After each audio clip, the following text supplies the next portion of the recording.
10th करके ही आपके 12th के द्वार खुलेंगे।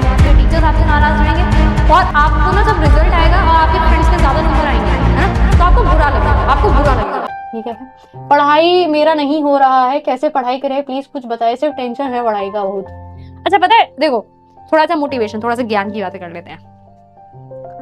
एक चीज होती है, देखो एक होता है किसी भी काम को खुशी खुशी करना, एक होता है किसी भी काम को रो रो के करना। ठीक है, पहली कंडीशन तो ये है। अब जैसे फॉर एग्जांपल तुम लोगों का 10th है, तुम लोगों को एनी हाउ बेटा लाइफ में अगर कुछ करना है, तुम्हें सर्वाइव भी करना है, तो तुम्हें 10th पढ़ना ही पड़ेगा। बिकॉज 10th करके ही आपके 12th के द्वार खुलेंगे। उसमें आप अपना जो भी स्ट्रीम लेना चाहते हैं उसे आप लेंगे, फिर उसके बाद 12th के बाद जो आप करना चाहते हैं वो आप कर पाएंगे। इतना क्लियर है आप सभी को? तो एक होता है कि आपने खुशी खुशी पढ़ ली, पढ़ाई कर लिया, अच्छे नंबर आ जाएंगे, मूड फ्रेश रहेगा, टेंशन नहीं होगी। एक हुआ कि आपने रोया, मेरे को पढ़ाई नहीं करती है, मेरा मन नहीं है, जबरदस्ती, उससे क्या होगा?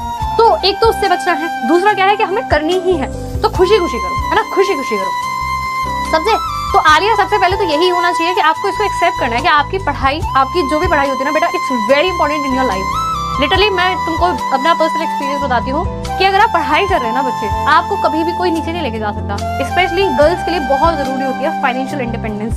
Okay, financial independence. तो बेटा पढ़ाई करो, बहुत मेहनत करो, कभी भी तुम्हारा ना एजुकेशन वेस्ट नहीं जाएगा। तुम्हारे जो भी ड्रीम्स हैं उनकी तरफ बढ़ो आगे, पर ये मत सोचना कि आज की क्लास वेस्ट हो जाएगी या कभी की क्लास वेस्ट हो जाएगी। Be regular, be consistent. Okay, बस बस बहुत मेहनत करनी है, बहुत मेहनत करनी है। 1 घंटा 2 घंटा जब आपको लगे कि आपका ये जो फोन है ये आपको परेशान कर रहा है, फेंक के मार दीजिए दीवार, है ना, यूज ही ना करिए, अपने पेरेंट्स को दे दीजिए। और जिस दिन, अच्छा देखो एक बात मैं आपको बहुत अच्छी बताती हूँ, बहुत अच्छी बात बताती हूँ, ध्यान से सुनना। एक है बच्चा ये, ध्यान से सुनना, एक बच्चा ये है और एक बच्चा ये है। ये एक ही क्लास में आया करते थे, जैसे अभी नीट का रिजल्ट आया है ना, समझो ये दोनों बच्चे एक ही क्लास में आते थे, एक ही टीचर से पढ़ते थे, एक ही तरीके का इनको कंटेंट मिलता था, है ना, इनको टीचर दोनों अटेंशन बहुत बढ़िया देते थे।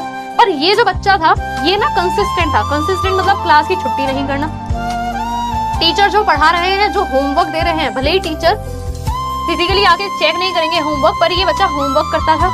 टीचर ने बोल दिया करना है मतलब करना है, रिवीजन करता रहता था, टाइमली नोट्स प्रिपेयर करके रखता था, मोबाइल कम यूज करता था। दूसरा बच्चा था, सेम टीचर का बच्चा है, सेम क्लास में बैठा है ना, ये कंसिस्टेंट नहीं था, लीव्स हो गई, छुट्टियां हो गई, ठीक है, बाकी चीजों को प्रायोरिटाइज किया हुआ है, पढ़ाई को नहीं। ठीक है, थोड़ा फोन में ज्यादा टाइम दिया करता था और टेस्ट वगैरह, होमवर्क वगैरह को इग्नोर करता था, कौन आ रहा है देखने। ठीक है, एक ही क्लास, एक ही बच्चे, ये टॉपर निकल आएगा, इसका कुछ AI या 1 या 2 आ जाएगा और वो बच्चे का शायद सिलेक्शन भी ना हो।